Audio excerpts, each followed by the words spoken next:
2 दिन पहले सुनने को आया कि हमें मोदी जी से मिलने का मौका मिल रहा है।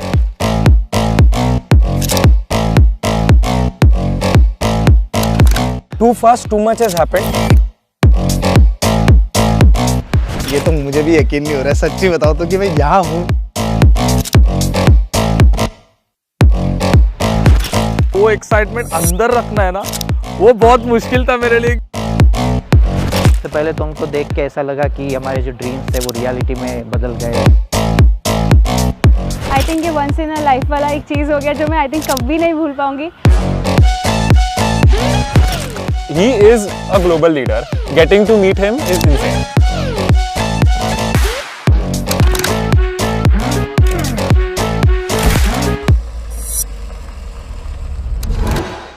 बट दैट मोमेंट जब बस वो आ रहे हैं,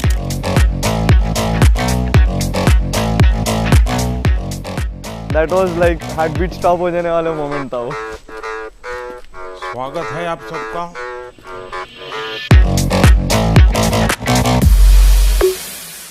Once he came and sat in front of us, I'm sure सब लोग वंडर कर रहे थे, wait, is the same person जो हम टीवी पे देखते हैं। जब सामने बैठे थे तभी भी धक धक हो रहा था बहुत।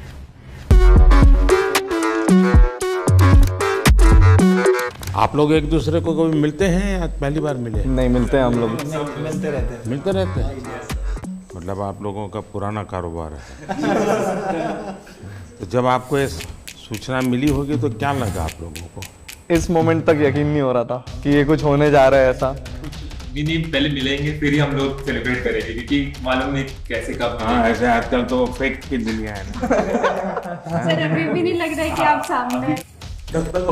अच्छा, होने दीजिए। मेरे को यकीन नहीं हुआ पहली बात तो कि आपने बुलाया। तो सर एक बार लगा कि जो आपसे ये बात करने का मौका मिलेगा डेफिनेटली हम लोग फ्रंट फुट में आ जाएंगे और हमारा जो सबका एक गोल है ना वो आज वैलिडेट हो गया सर। वो गेमिंग की जीत हो गई सर, आप बुलाए वो आज इंडस्ट्री जीत गई। जो थोड़े दिन पहले नेशनल क्रिएटर्स अवार्ड हुआ था, इवन उस टाइम को भी हमें यही लगा था कि फाइनली इतने सालों के बाद ऐसे लग रहा है कि क्रिएटर्स गवर्नमेंट इज रिकॉग्नाइजिंग हमारी क्रिएटिविटी। जो हम यूट्यूब पे करते, जो हमें लगता था कि हाँ हमारी लोग देख रहे हैं, फैंस देख रहे हैं, यही हो रहा है। बट आप लोगों ने उस क्रिएटिविटी वाले अवार्ड में भी अप्लाई किया था? मैं तो गया था सर। हम तो बिल्कुल आपके इतने दूर बैठे हुए थे उस टाइम पे, उसमें भी यकीन नहीं हो रहा था। अपना परिचय बता दीजिए पहले सबका। नमस्कार सर, मेरा नाम अनिमेश अग्रवाल है। मैं 28 साल का हूँ। मैं गुवाहाटी असम से हूँ। मैं बहुत ही यंग एज में पढ़ाई कर रहा था जब मैं सीए का। कोई यंग एज में पढ़ाई करता है? जी सर, वही मतलब कंपेयर टू कि अभी भी 28 साल का ही मैं खुद को यंग ही मानता हूँ, तो मैं और यंग की बात कर रहा हूँ। तो मैं सीए का पढ़ाई कर रहा था। मैं सीए फाइनल्स तक पहुँचा था और मैं सीएफए और एफआरएम की भी लेवल 1 दे चुका था। मैंने अपने माता पिता से 1 साल का ब्रेक मांगा था अपने पढ़ाई से गेमिंग के करियर को परस्यू करने के लिए। जब मैं 2018 में स्टार्ट किया, मैं सोच के घुसा था कि 1 साल मैं गेमिंग में पूरा दूंगा और कुछ बनने की कोशिश करूंगा। तो परिवार में क्या रिएक्शन आया? सर क्योंकि मैंने पढ़ाई करके रखी थी और मेरे पास बैकअप बहुत स्ट्रॉन्ग था कि गेमिंग में कुछ नहीं कर पाता, वापस जाके पढ़ाई कंटिन्यू कर पाता, तो इसलिए माता पिता हमेशा सपोर्ट किए हैं इस चीज़ को। और फिर मेरा गोल यही है कि मैं गेमिंग को इंडिया में आगे बढ़ाऊँ और सबको, जो भी युवा फॉलो कर रहे हैं, हम सभी को, इतने बड़े बड़े इन्फ्लुएंसर्स को, उनको करेक्ट डायरेक्शन दिखाऊँ गेमिंग से अच्छा क्या कर सकते हैं और उसी की तरफ काम आगे करने की कोशिश चल रही है सर। मुसीबत ये हो जाएगी कि जब भी अब कोई ठग बोलेगा किसी को भी तो आप दिखाई देंगे और कोई आपको देखेगा तो कहेगा यार ये तो अच्छे इंसान है, उसको ठग कैसे बोलूं? सर वो चीज़, लेकिन एक चीज़ अच्छी है कि गेमिंग में थोड़ा नाम बना लिया तो गेमिंग वाले लोग अब ठग से अच्छे नज़र से मुझे देख रहे हैं। ठग से ठगते नहीं। हाँ, और मैं दुनिया एकदम भी ठगी नहीं कर रहा हूँ सर। मेरा नाम अंशु बिष्ट है। वैसे मेरा गेमिंग नाम गेमर फ्लीट है सर। मैं आता हूँ हल्द्वानी, नैनीताल, उत्तराखंड से। तो मैं सर वैसे लोअर मिडिल क्लास फैमिली से आता हूँ। मेरे पापा एक प्राइवेट स्कूल में 30 साल तक उनने बस कंडक्टरी करी थी ताकि मैं और मेरी दीदी को वो स्कूल में पढ़ा सकें। मैंने थोड़े ट्यूशन्स पढ़ाने स्टार्ट करे बच्चों को, 1-2 जॉब्स ले रही, फिर अपना खुद का कंप्यूटर बनाया एक। सर आर्थिक स्थिति इतनी अच्छी नहीं थी तो उनका बनता है कि ऐसे सोचना कि आप समझ रहे हो ना कि आपका बच्चा बस कंप्यूटर में बैठ के चिल्ला रहा है दिन भर, क्योंकि सर थोड़ा होता है कि मतलब चिल्लाना इन द सेंस कि मतलब खुश होना, कि तभी लोग देखते तो खुश होते हैं ना कि अरे वाह इसको कितना मजा आ रहा है, तो उन्हें मजा आता है। यानी आपको एक्टिंग भी करनी पड़ती है थोड़ी बहुत, ताकि व्यूअरशिप बढ़े। तो हाँ सर करनी तो पड़ती है सर। सबसे बड़ा ब्रेक थ्रू क्या है आपको इस दुनिया में? सबसे बड़ा ब्रेक थ्रू सर कि मतलब अगर आपको पता चल जाए कि आप क्या करना चाहते हो इन दी एंड, सर जैसा आपका है कि आप देश को आगे ले जाना चाहते हो, आप देश को एक स्तर पे ले जाना चाहते हो बहुत, तो वैसे ही मेरा भी था कि मतलब मैं भी कुछ ऐसा करूं कि दुनिया वाहवाही करे। मेरा नाम नमन माथुर है और लोग मुझे मॉर्टल के नाम से जानते हैं। मैं पला बड़ा मुंबई में ही हूँ, नवी मुंबई में। और जब मैं 4 साल का था मेरे पापा गुजर गए थे। मम्मी ने मुझे और मेरे बड़े भाई को रेस किया, उन्होंने टिफ़िन सर्विस किया, सब कुछ किया। और 2015 में मोबाइल आ गया था हाथ में, तब तो शुरू किया था खेलना। पहले तो स्कूल कॉलेज में दोस्तों से बातें करते करते पता चला होगा। मैं गेमिंग में को खुद से वो यूट्यूब देख के आया था, मैंने उल्टा दोस्तों में फैला दिया था कि खेलो मेरे साथ। मैं बीमार हूँ, तुम भी हो गए। वायरस मैंने फैलाया हुआ था। बस 2015 से लेके 18 तक, जब तक मेरा बीकॉम पूरा कंप्लीट हुआ, उतने में मैंने ये फिगर आउट किया कि ये जितने भी फॉरेन यूट्यूबर हैं हम जिन्हें देख रहे हैं, इनके कमेंट सेक्शन में सारे इंडियन हैं। यानी ये सब जो दुनिया भर के अच्छे अच्छे खिलाड़ी हैं, उनमें भी इंडियन सारे कमेंट करने वाले इंडियन्स हैं। मेजॉरिटी मेरे को जो दिखते थे इंडियंस ही दिखते थे। और मैंने सोचा कि क्यों ना मैं एक ऐसा कोई वीडियो बनाऊं उनसे इंस्पिरेशन लेके और अपलोड करूं। और मैंने वो वीडियो 2018 में अपलोड किया और वो इंस्टेंटली वही वीडियो जो उस सोच से बना था वायरल हो गया। उसके बाद मैंने स्पोर्ट्स में रिप्रेजेंट किया इंडिया को, अनिमेश से मिला 2018 में। हम लोगों ने कंपनी भी शुरू की अपनी SATL। इमॉर्टल नाम कैसे रख लिया? भारत में तो लोग इमॉर्टल की बात करते हैं। लोग सब जगह मैं देख रहा हूँ इमॉर्टल नाम रख रहे हैं, तो मैंने बस अच्छा कुछ नया कर इमॉर्टल कर दिया उसको। मेरा नाम पायल धारे है, सब लोग पायल गेमिंग के नाम से जानते हैं। मैंने इन सब के बाद स्टार्ट किया है एंड मैंने सोचा नहीं था कि मैं इंडिया की लीडिंग फीमेल क्रिएटर बनूंगी।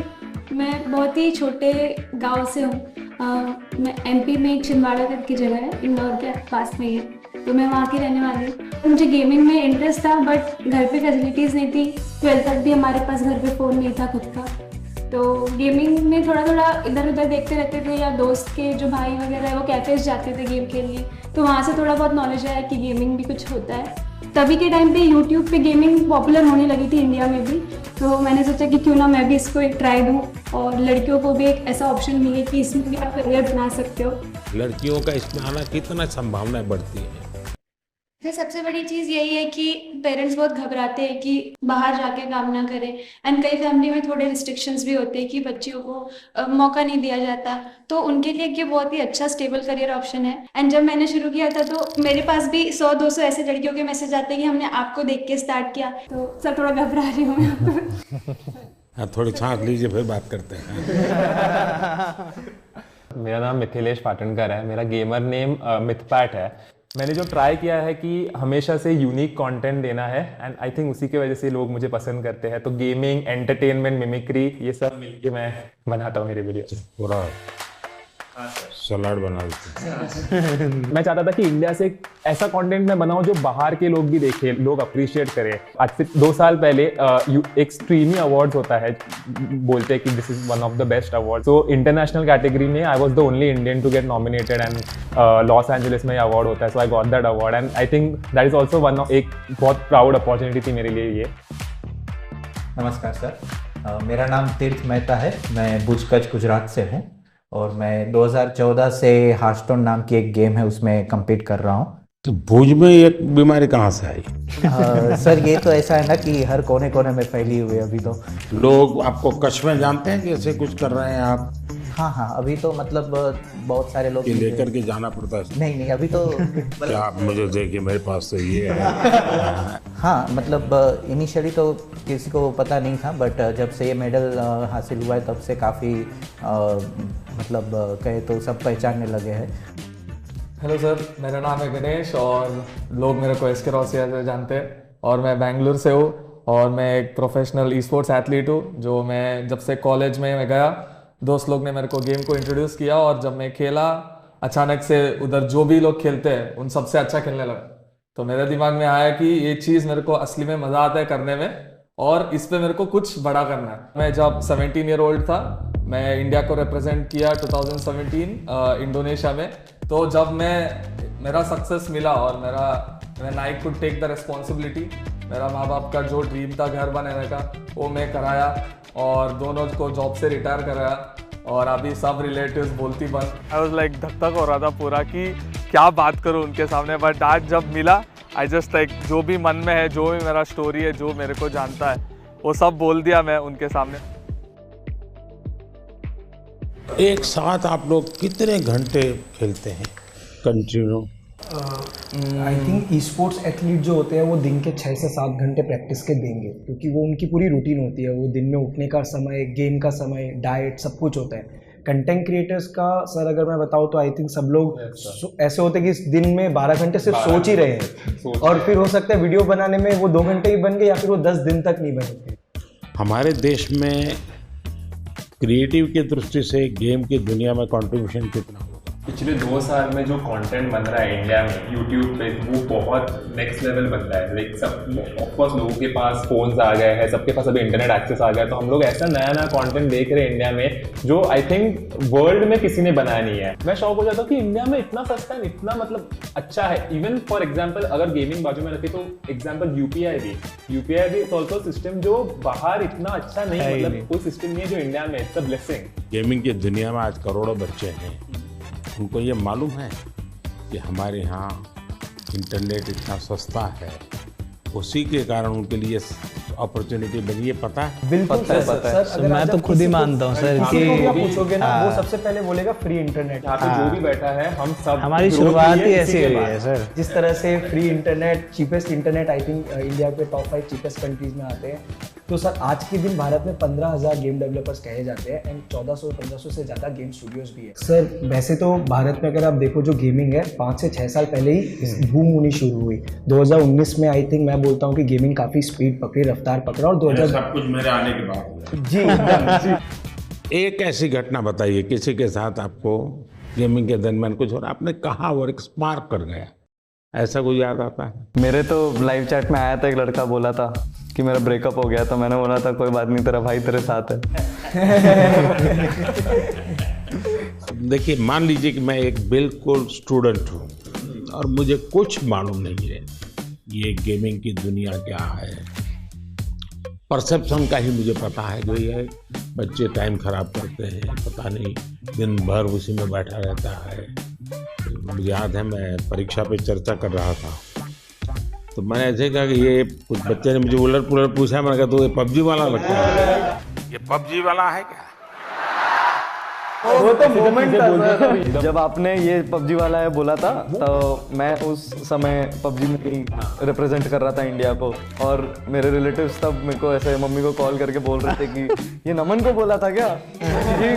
तब मैं इतने उस रिप्रेजेंट कर रहा था, तो वो सबको पता था, तो कहीं आपने मुझे तो नहीं बोला, ये डाउट आ गया सबको। ये एक ऐसा क्षेत्र है जो अननोन है। ऐसी स्थिति में क्या आप लोगों को क्या अनुभव आता है जब बच्चों से बात करते हो, उनके परिवार से बात करते हो? कोई तो माँ बाप ये थे कि तुम बंद करो, मेरे बच्चे को बिगाड़ रहे हो। ये तो सर अगर पेरेंट्स मिलते हैं हमें, पेरेंट्स यही बोलते हैं कि हमारे बच्चों को बोलो कि पढ़ाई करे, सिर्फ आपके वीडियोस देखते रहते हैं। तो मैं अच्छा फिर वो काम भी आप ही को कहते हैं? बहुत बार न्यूज़ में देखा है कि पेरेंट्स का क्रेडिट कार्ड यूज करके बच्चों ने गेम्स में इन गेम पैसे होते हैं वो लिए, एंड वो चीज़ बहुत बड़ी न्यूज़ हो जाती है। उससे क्या होता है कि फिर हमें भी अफेक्ट हो जाता है उससे। राइट नाउ मेरा एक ही गोल है कि अगर किसी बच्चे को भी ई स्पोर्ट्स एथलीट बनना है या बहुत स्किल लेवल पे, टॉप लेवल पे खेलना है, उनको मैं कैसे गाइड करूँ, उनका पेरेंट्स को मैं कैसे गाइड करूँ, बिकॉज ये अवेयरनेस बहुत कम लोग के पास है। घर में ऐसा लगता है कि जैसे स्पोर्ट्स एक एक्टिविटी जरूरी है या डांसिंग सीखना माँ बाप चाहते हैं कि बच्चे को आना चाहिए, क्योंकि वो भी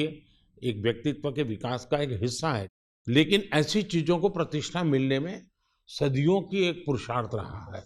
अगर देखी जाए हमारा देश स्पोर्ट्स में हमेशा बहुत आगे रहा। आज के दिन भारत का one of the most popular sport cricket है, पर अगर 1983 वाली वर्ल्ड कप नहीं जीती तो मे बी सब लोग उतना क्रिकेट में नहीं जाते, और अगर मे बी देश में एक सचिन तेंदुलकर जैसे बड़े नाम नहीं आते तो सब लोग वो बनना नहीं चाहते। सर गेमिंग 5-6 साल पहले ही शुरू हुआ, और आज काफ़ी लोग हैं इंडस्ट्री में, कम्युनिटी में हमारे जैसे गेमर जिन्होंने भारत को रिप्रेजेंट करके नाम कमाया है। तो सर आई थिंक आज कोई गेमिंग के लिए अगर ये पूछे कि ये क्यों करना है, तो मैं उनको यही जवाब देता हूँ कि इसको आप साइड हसल रखिए। जो लोग सोचते हैं अनऑर्थोडॉक्स है, बेकार चीज़ है, टाइम वेस्ट कर रहे हैं लोग अपना, उसको करके आप प्राइम मिनिस्टर, अभी हम लोग प्राइम मिनिस्टर सर के रेजिडेंस में, तो वहाँ तक जाके उनसे बैठ के एक राउंड टेबल में बैठ के उनसे बातें कर सकते हो, तो वो बहुत अनरियल था। और फॉर श्योर लोग अब गेमिंग को एक अलग नज़रिए से देखेंगे कि हाँ ये भी कुछ है, और इसमें भी कुछ करा जा सकता है। एज अ गेमर मैं कहूँगा कि ये मेन इम्पोर्टेंट चीज़ जो पीएम सर ने मेंशन की कि डाउन द लाइन ग्रो करना है एक इंडस्ट्री को, तो उसमें एक पेरेंट्स का इन्वॉल्वमेंट बहुत ज़रूरी है। उनका वही पेरेंटल एडवाइस, पेरेंट्स की सपोर्ट करना, वो एक बहुत इम्पोर्टेंट फैक्टर है। आपकी दृष्टि से मुझे बताने जैसी कोई चीज आपको लगती है, यार आपको कुछ मन में प्रश्न है, तो आप क्या कोई रेगुलेटरी बॉडी हो सकती है? रेगुलेट शब्द ठीक नहीं होगा, वरना सरकार का स्वभाव होता है हर चीज में हाथ डालना।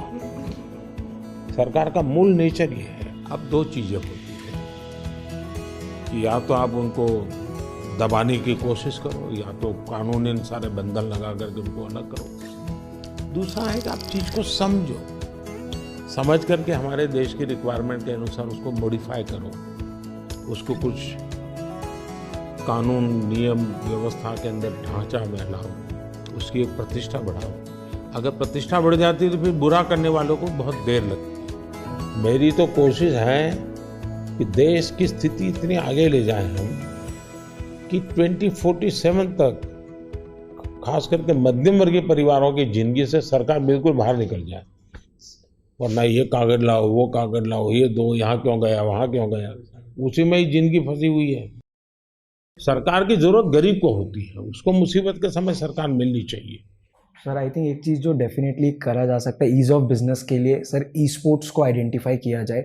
ई स्पोर्ट्स को बहुत टेक्निकली जैसे स्पोर्ट्स आइडेंटिफाई हुआ है, एक अलग से आइडेंटिफाई हो जाए कि ये स्किल बेस्ड गेमिंग है, इसमें कोई पैसों का गेम में पैसे लगा के पैसे जीतने वाला खेल नहीं है। सर अगर वो आइडेंटिफाई हो जाती है और सबको पता चल जाता है ये across all government bodies and all bodies जिनके हमें फाइनेंशियल ट्रांजेक्शन भी करना पड़ता है, वो बहुत महत्वपूर्ण होगा। रेगुलेटरी बॉडी जैसा कि आपने कहा कि बंदिश वाली अभी इंडस्ट्री बनी नहीं है क्योंकि अभी बढ़ रही है, तो खुले में बढ़ने देंगे, पर साथ में अगर पुश मिलेगा तो कुछ साल बाद आई थिंक इंडस्ट्री रेडी रहेगी कि सरकार आके उसमें नहीं, इसको कोई बंदिश की जरूरत नहीं, खुले में ही जाना चाहिए, तभी जाकर के ये फले फूलेगा। अगर बंदिश आएगी तो नहीं होगा। क्या आपको ये फेस करना पड़ता है गेमिंग एंड गैम्बलिंग, इन दोनों की लड़ाई आपके सामने आती होगी, तब आप कैसे हैंडल करते हैं? मतलब वो ऐसा समझते हैं कि हम जो फास्ट टाइम मानते होंगे, वेस्ट टाइम मानते हाँ हाँ, जैसे हम मतलब गेम्स खेलते हैं वो काफ़ी अलग रहती है, बट वो ऐसे समझते हैं अच्छा ये तो हम जैसे लूडो खेलते हैं वैसी कोई गेम हो गई, बट वैसा नहीं है। वो हम कह सकते हैं कि चेस जैसी एक कॉम्प्लेक्स गेम्स हम मोस्टली खेलते हैं,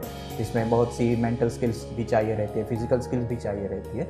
सर आरएनजी और स्किल बेस्ड गेम को बहुत हाई लेवल पे डिफरेंशिएट करें। सर आज भारत के एथलीट्स जाके ओलंपिक्स में प्रपोज है, एशियन गेम्स, कॉमनवेल्थ गेम्स में प्रपोज है। आप लोग एक काम कीजिए, ये जो क्या समस्या है आपकी, मुझे कभी मेल कर दीजिए मेरी ऑफिस में, एग्जैक्टली क्या प्रॉब्लम फेस करते हैं आप।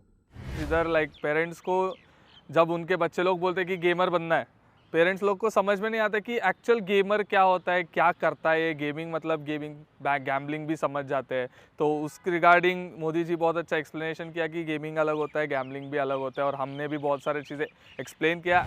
अब इतने सारी मात्रा में बच्चे जुड़ चुके हैं, उनको आप रोक नहीं सकते, तो उनको आप सही रास्ते पर ले जा सकते हो। तो सही रास्ते पर ले जाना है तो आपको लगता है डूज एंड डोंट्स, पढ़ाई करो, ये तो ठीक है, हम कह दिए तो पढ़ाई करो, और क्या क्या बातें आप सोचते हैं कि जिसको उसको केयर करना चाहिए? बच्चे बिल्कुल चाहते हैं कि यही करे, तो हम लोग सर, मैं तो हमेशा अपनी स्ट्रीम पे क्लियर बोलता हूँ, कोई भी आके बोले कि भैया मुझे भी आपके जैसा बनना है, तो मैं तो साफ बोलता हूँ भाई अगर तुम्हें मेरे जैसा बनना है तो जैसे मैं चला वैसे चलो। मैंने कॉलेज किया, कॉलेज के साथ किया, मैंने जॉब करी, मैंने जॉब के साथ किया, जब तक नहीं चला मैंने ऐसा नहीं करा कि सब दुनियादारी छोड़ के मैं बस लगे रहा कि नहीं यही काम करेगा, यही काम करेगा। आज के टाइम पे गेमिंग और ई स्पोर्ट्स मतलब उसमें दो कैटेगरी आती है। जैसे ई स्पोर्ट्स में आप कम्पीट करते हो, और कंटेंट क्रिएशन में ऐसा है कि हम गेम के अराउंड वीडियोस बना रहे हैं, उसमें 4 दोस्त मिलके कुछ फन कर रहे हैं, तो वो लोग देखना पसंद करते हैं लाइव स्ट्रीम में। जो मैं समझ रहा हूँ आपकी बातों से 3 स्टेज है। एक तो है जो गेम खेलने के लिए आने वाला खिलाड़ी है, दूसरे वो लोग हैं जरा क्रिएटिव माइंड के हैं, तो उस गेम उसका लाइव स्क्रीनिंग ये वगैरह करके के बाद में एक छोटा सा वीडियो बनाना, इसमें थोड़ा रंग भर देना वो, और तीसरा जो महत्वपूर्ण है कि गेम इटसेल्फ बनाना। कैसी हमारी जो गेम्स हैं जो बनी है अब तक जो आई है उसकी क्या? तो अभी आई थिंक 2020 में आपने स्टेटमेंट दिया था कि मेक इन इंडिया की इंडिया के अराउंड गेम्स बनाने प्रमोट कर रहे हैं आप, तो उसके बाद आई थिंक काफ़ी इम्प्रूवमेंट आया है उसमें, और जो वो पूरी इंडस्ट्री है उसमें भी काफ़ी स्कोप बढ़ा है। हिंदुस्तान की कौन सी थीम है जो लोगों को आकर्षित कर रही है, या आप लोगों को लगता है कि ये क्लिक कर सकती है? क्योंकि जो वेस्टर्न वर्ल्ड की आती है उसमें तो मारो काटो दौड़ो भागो यही आता है। जैसे हमारे पंचतंत्र है, क्या कभी किसी ने उसमें माइंड अप्लाई किया है? अभी डेवलपमेंट में जो बोर्ड गेम्स हमारे पुराने खेले जाते थे, जैसे अष्टो चौकड़ी करके एक गुजराती में हम छोटे से तब से वो गेम खेल रहे, तो अभी उसके जो है वो डिजिटल वर्जन्स अभी रिलीज़ हो। बाकी यही है कि हमारी जो मिथोलॉजी है जो उसके अराउंड काफ़ी गेम्स डेवलप हो रहे हैं। दुनिया आज एक बहुत बड़ी चर्चा करती है ग्लोबल वार्मिंग की, क्लाइमेट के इश्यूज हैं। दुनिया में अलग अलग तरीके अपनाए हैं। मैंने दुनिया के सामने अलग विषय रखा है। मैंने कहा है मिशन लाइफ, और लाइफ शब्द से मेरा मतलब है लाइफस्टाइल फॉर एनवायरनमेंट। अगर मान लीजिए मैं एक ऐसी गेम बनाऊं जो क्लाइमेट की चैलेंज को कैसे हम मिट करेंगे, कौन से रास्ते होंगे, किस किस रास्ते से जाएंगे, किस रास्ते से ज़्यादा सफलता मिलेगी, सरलता मिलेगी। जैसे मान लो स्वच्छता के विषय को लेकर के ही गेम बने और हर बच्चा खेले। भारत के जो वैल्यूज़ हैं वो नई पीढ़ी उसको जीना सीखे, उसका महत्व समझे और उसको बैकग्राउंड इन्फॉर्मेशन मिले। जैसे हम सभी को गेमिंग इन्फ्लुएंसर्स कहा जाता है, वैसे ही आप इंडिया के सबसे बड़े इन्फ्लुएंसर हैं जिसकी बात सब सुन के मानते भी है। जब आपकी ये बात बाहर आएगी तो मुझे लगता है 100% लोग इस वे में सोचेंगे। सर यहाँ पे जो आप कह रहे हो ना, वैसे एक कैटेगरी है, जैसे शूटिंग गेम्स हो गए, वैसे एक कैटेगरी है गेम्स फॉर चेंज करके, जिसमें जैसे आपने जो ग्लोबल प्रॉब्लम्स बताया, या फिर ऐसे छोटे छोटे जैसे अफ्रीका में ऐसी बहुत सी कंट्रीज है जो स्पेसिफिकली वहाँ की पॉवर्टीज़ कम करने के लिए या वहाँ के कोई जो लोकल इश्यूज़ है उसको अवेयरनेस उसके लिए बढ़ाने के लिए ऐसी गेम्स स्पेसिफिकली स्टूडियोज़ बनाते हैं। तो आई थिंक ऐसे गेम्स इंडियन स्टूडियोज़ भी कैचअप कर सकते हैं। मुझे विश्वास है कि डाउन द लाइन 2-3 साल में तो ऐसे गेम्स आएंगे भी और वो आगे जाके पॉपुलर भी होंगे, जो कहेंगे हम कि सिर्फ इंडिया के भी नहीं बट ग्लोबल प्रॉब्लम्स को भी एड्रेस करेंगे। मुझे उनकी एक बात जो बहुत अच्छी लगी एंड शायद मैं भी उस चीज़ को बहुत ज़्यादा कैरी फॉरवर्ड करूँ, अपने ऑडियंस तक भी पहुँचाऊँ, वो ये रहेगा कि आप गेम डेवलपमेंट में घुसो, थोड़े से ऐसे गेम्स डेवलप करो जो हमारे कल्चर या इंडिया कैसे चलता है या हमारा क्लाइमेट या व्हाटएवर ज्योग्राफी, इन सब चीज़ों को देखकर ऐसे गेम्स बनाओ एंड उन चीज़ को हम लोग पुश करने की पूरी कोशिश करेंगे। तो I guess this is something that I would take from him. उन्होंने जो इन्वायरमेंट के लिए चीज़ें बताई कि जो गेम डेवलपर्स हैं उनको इन्वायरमेंट पे फोकस करके इंडिया की ऐसी गेम बनाना चाहिए जिसमें इन्वायरमेंट और हमारी जो क्लीननेस है उसकी तरफ ध्यान देने के लिए, आई थिंक वो मुझे बहुत ही अच्छा लगा। क्या ओपन सोर्स गेम का होता है कि गेम है उसमें 2 चैप्टर किसी और ने जोड़ दिए, 2 स्टेप्स किसी और ने जोड़ दिए, क्योंकि आप जो कहते हैं ना जिसकी उम्र कम होती है, हाँ, उसको जो मॉर्टल है उसको इमॉर्टल बनाना है तो फिर हमें ओपन सोर्स करे और उसमें नई नई चीज़ों को जोड़ने के लिए उसको ओपन करे। तो हो सकता है कि मान लीजिए हमने हनुमान के कैरेक्टर के ऊपर कोई बनाया जी, तो लोगों को अभी ओपन सोर्स है, आप हनुमान के नई नई चीज़ें लेके आइए, तो हो सकता है वो। हाँ सर, बहुत सारे देखिए ये हमारी टीवी सीरियल जैसा काम है, हमारे टीवी सीरियल कोई एंड ही नहीं है। हाँ? उसका नई नई पोस्ट जोड़ते जाते हैं। सर हम लोग ने वैसे थोड़ा कुछ आपके लिए सोच के रखा था कि आपसे हम लोग इतना कुछ सीखा है, आपको हम लोग गेमिंग का थोड़ा डिक्शनरी आपको सिखाना चाह रहे थे। तो सर एक गेम है जो अमित पैट आप समझा दो हम लोग क्या करेंगे सर के। बेसिकली सर हम गेमिंग में कैसे होता है कि हम लोग मैच के अंदर बिजी रहते हैं तो हम लोग ज़्यादा बातचीत नहीं कर सकते एक दूसरे के साथ, तो हम लोग ना टर्म यूज़ करते हैं जिससे क्या होता है कि एक दूसरे के साथ हम लोग कम्युनिकेट कर सके ईजिली। हर एक की अपनी एक टर्मिनोलॉजी बने। आप देखिए सरकार में जाइए तो सरकारी जो अधिकारी होंगे वो शॉर्ट फॉर्म में ही बोलेंगे, भी बोलते हैं भारतीय जनता पार्टी वैसे ही शॉर्ट फॉर्म हो जाता है। सर पर आपको 1-2 वर्ड्स तो हम लोग बता के जाएंगे और आप हमें फिर बताएगा कि आप कौन से सेंटेंस में उसको यूज करेंगे। ऐसा है, मेरा एक शब्द है P2G2, तो मेरा वो P2G2 शब्द ये है pro people good governance, P2G2। अच्छा एक और है नूब नूब का मतलब होता है कोई ऐसा जिसको कुछ बहुत मेहनत करने के बाद भाई भी देखिए, मैं चुनाव सभा में अगर बोलूंगा, अरे नहीं आप लोग सोचोगे मैं किसके लिए बोल रहा हूँ।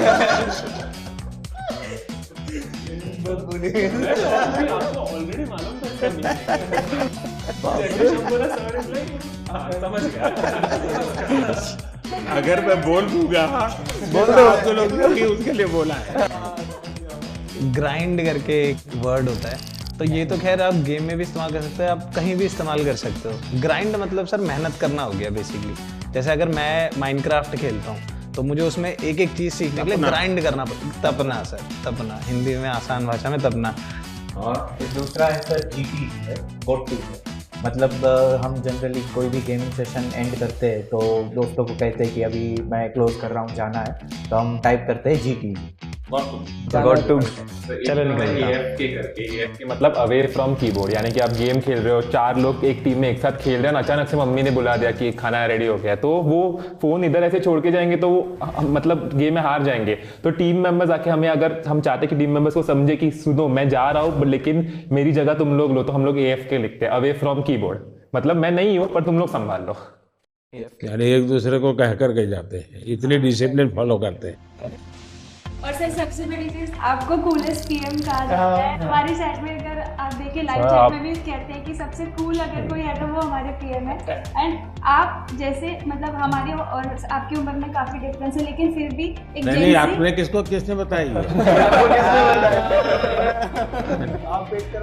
ये मीडिया में सब आता है, वो सच मत मानो।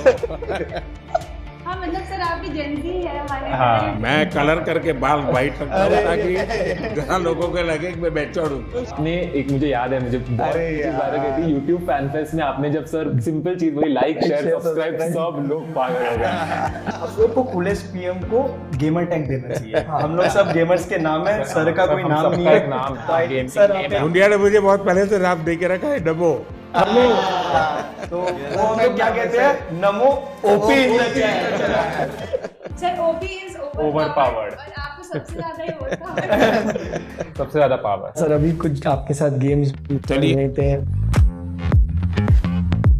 सर हम बहुत एक्साइटेड है आपको गेमिंग सिखाने के लिए। आपको ये पहनाता हूँ।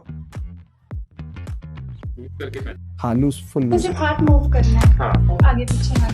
जोर से मारिए, हाँ मारिए। मतलब फर्स्ट गो में जिस हिसाब से उन्होंने किया, वी वर माइंड ब्लोन। के सब गेमर आज खुश हो गए हैं। वाओ, कैसा था आपका अनुभव ये खेल के? अच्छा ही है, लेकिन जब आप इतनी जल्दी अडैप्ट भी कर लिया, एक्सपेक्ट नहीं किया था मैंने। आप लोगों से ट्रेनिंग लिया।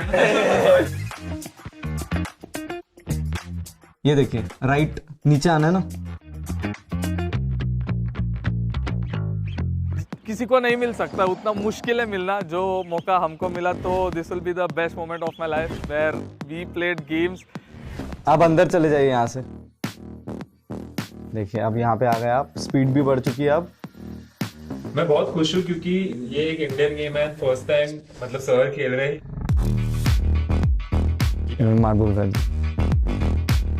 क्या बात है, पहुंच गए। गेम इतनी ही है कि नहीं, गेम तो बहुत बड़ा है। इनको मिलेगा एक त्रिशूल मिलता है यहाँ पर, तो वो त्रिशूल लेके फिर उनको आगे बढ़ना होता है। ये देखिए, ये त्रिशूल है यहाँ पे, तो जैसे ये इन्होंने ई दबाएंगे तो इनको ये त्रिशूल मिल जाएगा। अब इनको पहला हथियार, अपना वेपन मिल चुका है। अब ये लेके वो आगे लॉर्ड विष्णु एंड माँ दुर्गा के गाइडेंस से अपने भाई को बचाएंगे। ये पूरे गेम का शुरुआत और पहलू है। एक बात तो है, हम लोग इतने टाइम से इंस्पायर कर रहे हैं लोगों को गेमिंग करने के लिए। आज आपने हमारे जितना इंस्पायर एक दिन में कर दिया। यानी आप लोगों का कितना समय जाता होगा इसमें देखता हूँ। सर आपको कैसा लगा आज गेमर्स से बात करके? मैं अभी नया हूँ इस दुनिया में, तो मैं बहुत सोचूंगा इस पर। युवा पीढ़ी का भला भी हो जी, और इसका एक पॉजिटिव क्रिएटिव उपयोग कैसे हो। मुझे ऐसे, मैं चाहता हूँ हमारे लोग इसमें आगे जाए और हम दुनिया में चीजों को लेके जाए। सो सर अभी हम लोग स्टम्बल गाइस करके गेम खेल रहे हैं, तो कोड है, रूम कोड है सबका 982 हाँ 981। Okay, join everyone, join. ऐसे इस गेम में कैरेक्टर्स होते हैं जिनको आगे आगे जाना होता है, रेस होती है, ऑब्स्टैकल्स होते हैं। आपके कैरेक्टर का नाम नमो है।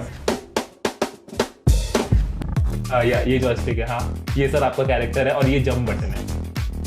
मैं पूरा दिमाग खपाऊंगा जरा।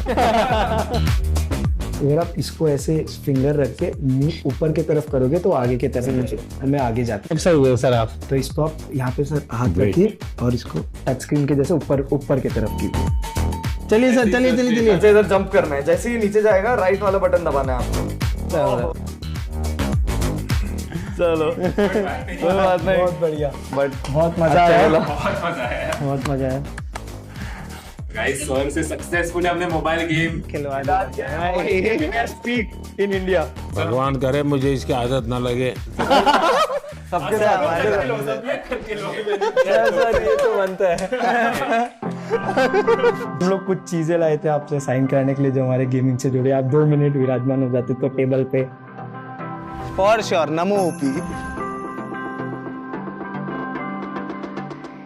आप लोग एक काम शुरू कीजिए, हर एक को कहिए कि खुद की सिग्नेचर अपनी मातृभाषा में करें। लोग अब गेमिंग को एक अलग नजरिए से देखें कि हाँ ये भी कुछ है और इसमें भी कुछ करा जा सकता है।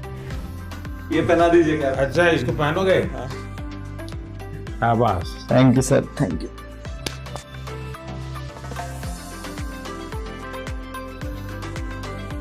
सर आपके साथ मुझे कैसे फोटो चाहिए जिसका थम्स अप कर दो जैसे गेम में हम।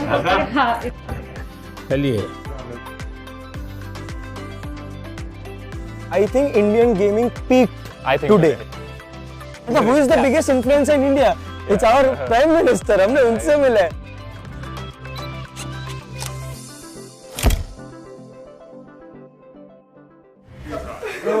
Good one. भाई, good यकीन नहीं हो रहा ना। Good stuff.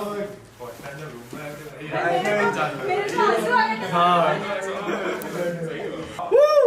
मजा आ गया। हम लोग अभी इसलिए खुश है बिकॉज़ मम्मी पापा तुम्हारा बेटा मोदी जी के साथ मिल गया है।